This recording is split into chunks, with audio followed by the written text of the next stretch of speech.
اقرأ باسم ربك الذي خلق خلق الإنسان من علق।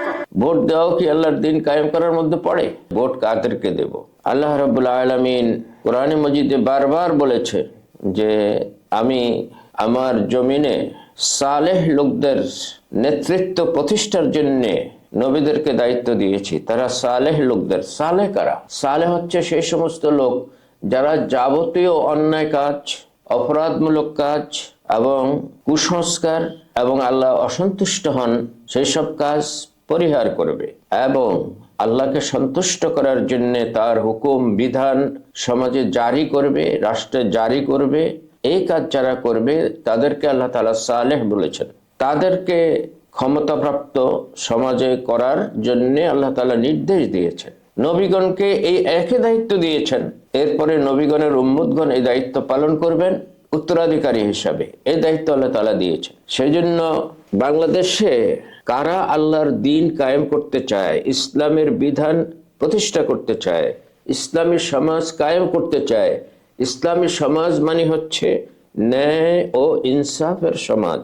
রাষ্ট্র পরিচালনার দায়িত্বে যারা নেতৃত্বে আসেন তাদের মধ্যে যদি চারিত্রিক ত্রুটি থাকে, তারা যদি মানুষের অধিকার হরণ করেন, তাহলে জনগণ বঞ্চিত হয় ইনসাফ থেকে।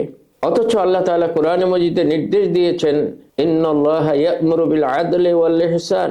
আল্লাহ তাআলা ইনসাফ করার জন্য এবং মানব কল্যাণ করার জন্য তোমাদেরকে নির্দেশ দিয়েছেন। তো সেগুলি থেকে মানুষকে বঞ্চিত করা হয়, জনগণকে বঞ্চিত করা হয়। যারা জনগণের অধিকার থেকে জনগণকে বঞ্চিত করবে না, যারা মানুষের অধিকার হরণ করবে না, যারা ন্যায় ও ইনসাফের সমাজ প্রতিষ্ঠা করবে এবং ইনসাফ প্রতিষ্ঠিত রাখবে, ইনসাফ করবে সর্বক্ষেত্রে, এই ধরনের লোকদেরকে ভোট দিয়ে দেশ ও জাতির নেতৃত্বে পাঠানো প্রত্যেক মুসলিম, প্রত্যেক ইমানদার ব্যক্তির জন্য ফরজ।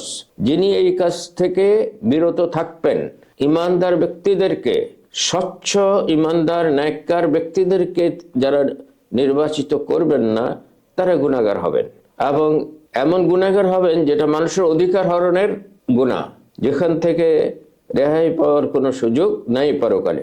সেজন্য প্রত্যেক ইমানদার ব্যক্তির উপরে এটা ফরজ, ফরজে আইন। তারা যখন জাতীয় নেতৃত্ব, সমাজের নেতৃত্ব নির্বাচন করার সুযোগ পাবেন, সেই সুযোগটাকে তারা নেককার ব্যক্তিদেরকে নির্বাচিত করার জন্য কাজে লাগাবেন। এটা তাদের জন্য ফরজ। তো আল্লাহ তাআলা এটা বুঝার যোগ্যতা প্রত্যেকটা বিবেকবান মানুষকে দিয়েছেন। আশা করি আপনি বুঝতে পেরেছেন যে কাদেরকে নির্বাচিত করা উচিত।